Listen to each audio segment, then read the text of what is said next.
Mira, yo egresé en el año 63, ¿no es cierto? Y comencé ya a trabajar por mi cuenta en el año 64. Todo lo que yo hacía en ese momento venía con una, quizás influencia, no sé si de mis maestros o de la formación que en realidad había recibido, que siempre ha habido una manera de estimular el trabajo creativo, pero como un proceso personal, en el sentido de que uno busque interiorizando sus sentimientos, sus emociones y su manera de sentir, y tratando de hacer metáforas plásticas, usando el lenguaje que habíamos aprendido, pero para poder exteriorizar los sentimientos, como digo, ¿no? Y eso era lo que en ese momento yo estaba pintando. Después me fui ese mismo año, en el año 64, me fui a Europa con una beca y me quedé hasta el año 67 que regresé, verano del 67, y ahí comencé a enseñar en la universidad. ¿Qué influencias había? Como digo, seguramente lo que se hacía en el momento, pero el lenguaje en sí, como abstracción, creo que ha prevalecido siempre, y desde los últimos años, porque nosotros en la formación tenemos estudios del natural, y al lado de lo que es el aprendizaje, la búsqueda personal como lenguaje, para poder alcanzar una manera de encontrar un lenguaje propio, ¿no?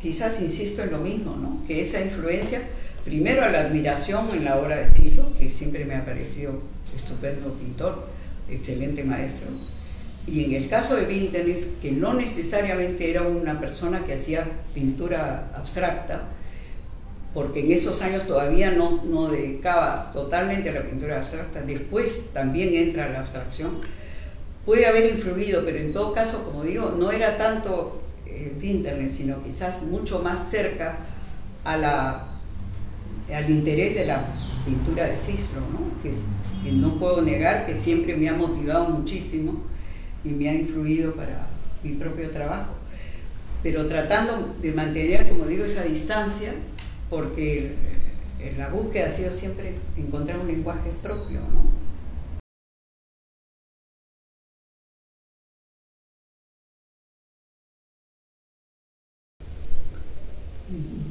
Quizás sí.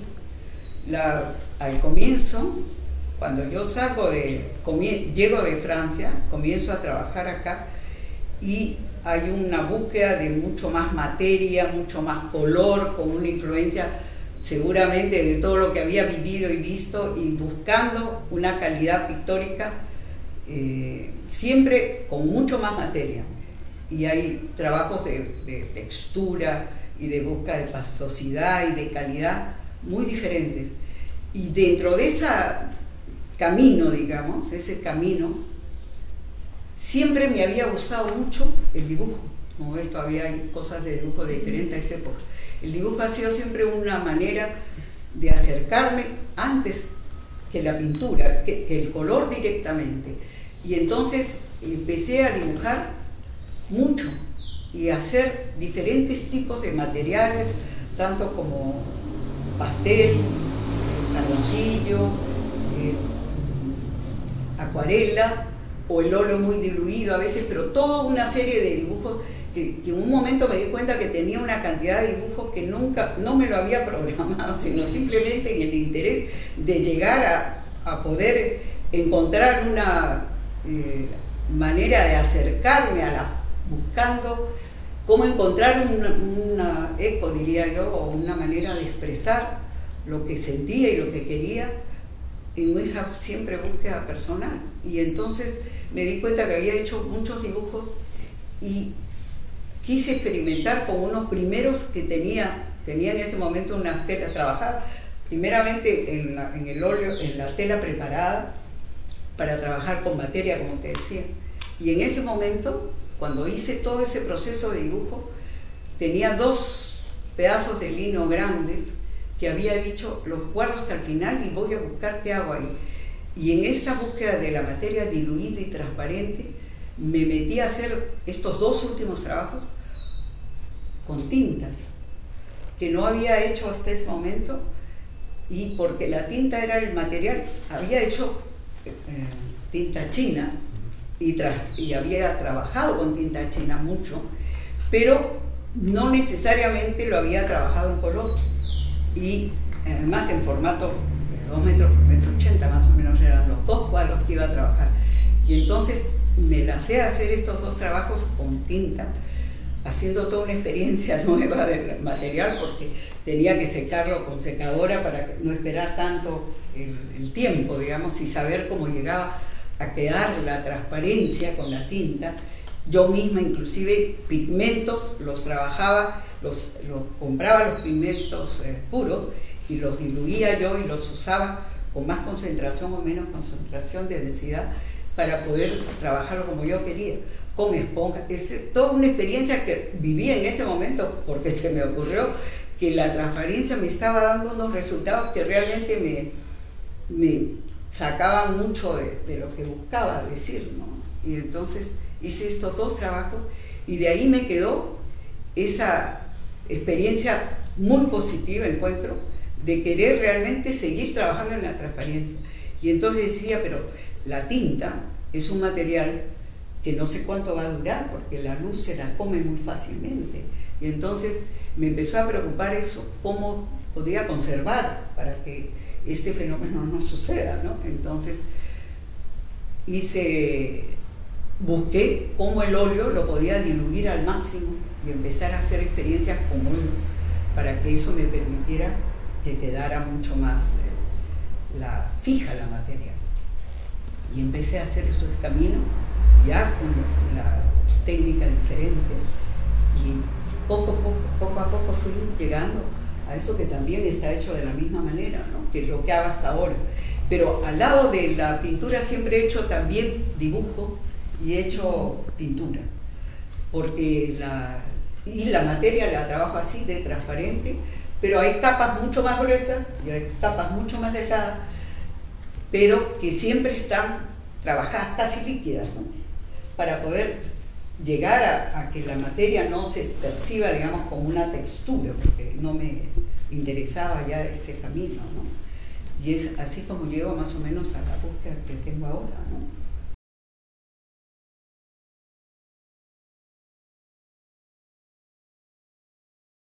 Yo creo que la influencia arquitectónica la tengo justamente desde la primera muestra, que ya trabajaba espacios con arquitecturas, y quizás la experiencia directamente del espacio donde trabajaba a veces influía mucho dentro de la manera en que quería trabajar, y otra forma era cómo la arquitectura me servía como pretexto para poder organizar un espacio que no es la descripción del espacio real, sino la sugerencia del mundo interior y el mundo exterior. Y por eso uso la puerta, que siempre ha sido como un escape, como una salida a una pregunta: ¿qué cosa hay?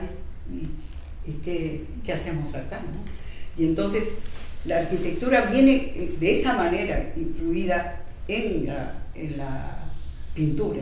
Por eso tomo la arquitectura como un apoyo, digamos, para poder recrear esos mundos. Como digo, no son arquitecturas lógicas a veces o realistas para nada, sino son servirme de la arquitectura como medio para poder expresar lo que quiero. Y también cuando comienzo a trabajar en esta casa ya, estos espacios a veces los miraba, y de ahí han nacido de repente estas columnas que a veces están presentes, y las he tomado no como descripción, sino como sugerencia de los 2 espacios, uno allá, porque yo trabajo allá, entraba y trabajaba en el otro. Y hasta ahora mantengo siempre la idea de la arquitectura, y otras veces, ahora en los últimos, yo diría que hay esta idea del cielo, que antes no lo trabajaba tanto, ¿no? De incluirlo, esa especie de una mezcla casi de paisaje con lo que es el mundo arquitectónico, o lo que es la representación de esa búsqueda que siempre ha sido mi intención, cómo poder comunicar ese interés hablar de sentimientos, emociones, que son los que realmente me interesa transformar en metáforas plásticas y usar los medios para poder comunicar, ¿no? y hacer la pintura que intento buscar, alcanzar, porque hasta ahora no sé hasta dónde puedo llegar y cómo poder hacer un camino que realmente responda a algo que valga la pena, ¿no?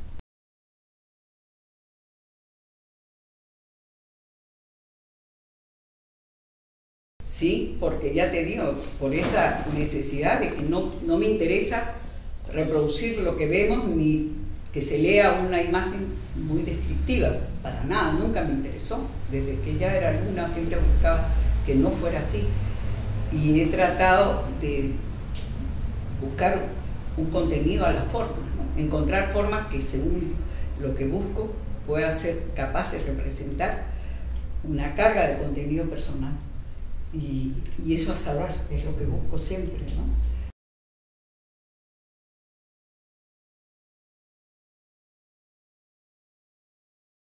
Yo diría que sí, pienso que sí. No tengo, digamos, una posibilidad de constatarlo, pero a veces ha sido muy interesante ver que gente que nunca había visto viera la obra y me hablara de la obra como una emoción. Nunca lo había visto, y entraban a veces a la sala con Lucho y se expresaban de una manera que a mí me sorprendía, porque ¿por qué les llegaba si no había nada reconocible que pudiera sentir que les hablaba? Pero sin embargo era así. O a niños que a veces han entrado y me han hablado del cuadro en la exposición con una libertad así, no sé, pero quisiera, eso es lo que intento, ¿no? Que pueda ser leída por cualquiera y que pueda llegar de una manera más universal. Creo que esa es la aspiración de todos los artistas, ¿no? Que sí, hasta dónde podemos comunicarnos y tratar de que esa intención logre realmente ser así, ¿no?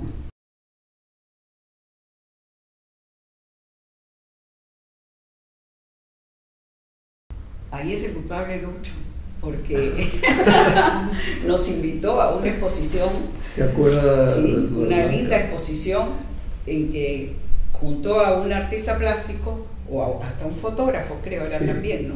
Al escultor, etcétera, y a un poeta, para que hiciéramos un trabajo en común. Y yo trabajé con Blanca, y me dio una poesía que para ella también era inédita, y me dijo, a ver qué te dice. Pero lo primero que me dio Blanca fue una frase que me decía, es tan aguda la voz del deseo que es imposible oírla. Así comenzaba la poesía de Blanca, pero no te la doy todavía, me dijo, porque te la voy a pasar, pero quédate con la frase a ver si algo te dice. Y la verdad, yo trabajé solo con la frase. Después leí el poema y vi que había una relación, pero la frase me dijo para mí todo.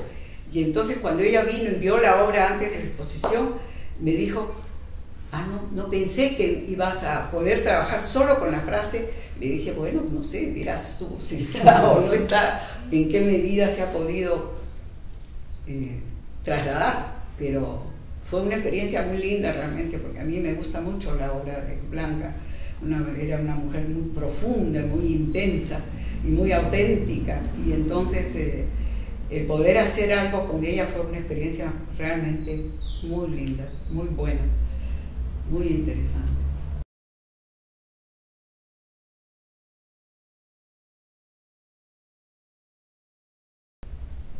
Es que para mí la imagen nunca es real. La imagen es producto de lo que es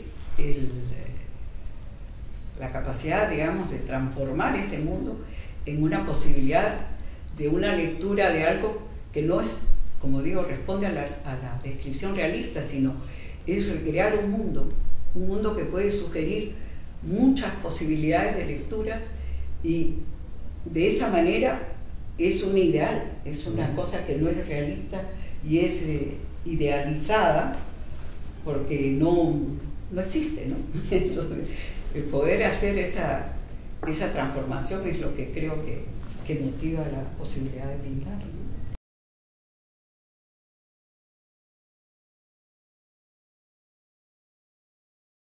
Mira, como decía, la búsqueda siempre de encontrar una forma de acercarme ha tenido etapas distintas, ¿no?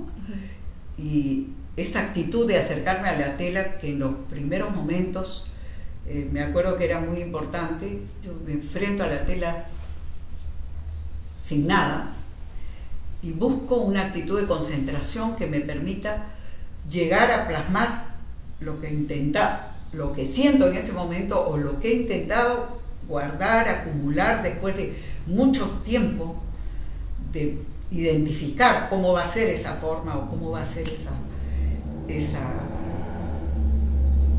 manera de representar. Y entonces eso ha ido cambiando, y así como antes era mucho más austero el color, porque había una etapa que casi no había color, después, y que seguramente viene de esa relación con el dibujo, que digo, que el dibujo me llevaba me gustaba tanto y me llevaba tanto lejos, o tan lejos digo, que por eso lo he mantenido siempre, y siempre ha sido la manera en que he arrancado a trabajar, ¿no? Inclusive en la época anterior, cuando pintaba el óleo con materia y con textura, dibujaba tanto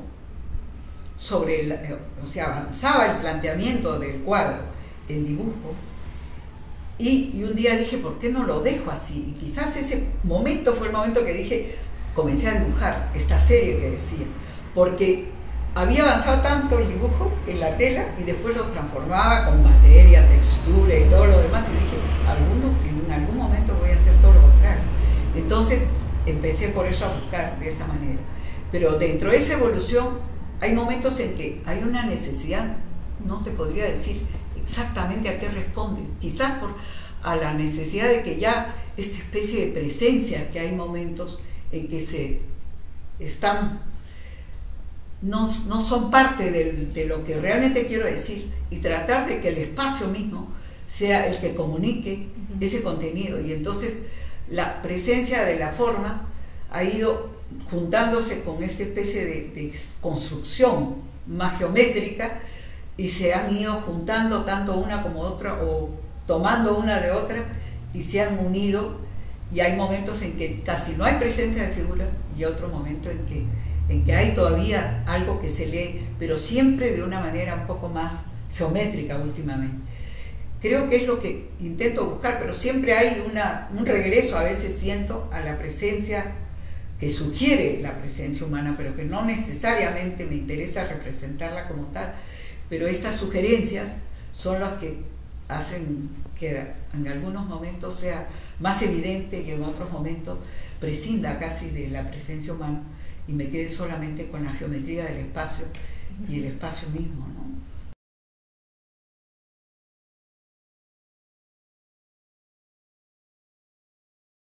Yo diría que sí, siempre, siempre. Esa necesidad o intención de comunicar ese mundo interno y ese mundo externo. El mundo interior que se transforma constantemente y que busca, como decía, una respuesta a algo.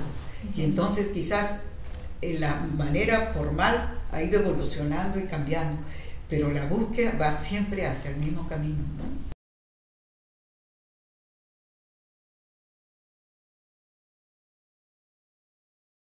Mucho, porque yo creo que muchas respuestas se van encontrando en ese diálogo con el alumno, en ese tratar de comunicar lo que uno vive, lo que uno experimenta y lo que es propio de nuestro quehacer. Poder transmitirlo al otro es una experiencia que realmente te identifica más y te hace, como diría, experimentar una enseñanza que no es producto de lo que simplemente uno puede leer, sino de lo que uno vive, ¿no? Y esa manera de intentar comunicarlo y llevarlo hasta que la gente pueda despertar una vocación, creo que es lo que me ha movido a quedarme todavía en la universidad, ¿no? Porque es realmente una experiencia muy interesante ver cómo una persona joven, que a veces no ha oído ni ha visto nada, porque a veces se inscriben en otra especialidad y terminan entrando a pintura, puedan descubrir un lenguaje y un mundo que no sabían que existía en ellos y que después les da una manera de acercarse a la pintura y encontrar un camino para vivir, ¿no? Y eso creo que ha sido, como repito, la razón más importante de quedarme enseñando, y creo que me ha dado a mí muchísimo ese diálogo constante. Hasta ahora lo hago y por eso es que seguramente no lo dejo, porque siempre es enriquecedor, ¿no? Y es cuestionarte a ti mismo y es exigirte a ti mismo y tratar de mantener esta relación que a veces afuera no es tan fácil, porque nos aislamos, nos llevamos en la Torre de Marfil cada uno y nos olvidamos un poco del entorno. En cambio, con la gente joven hay un trato que es realmente siempre enriquecedor.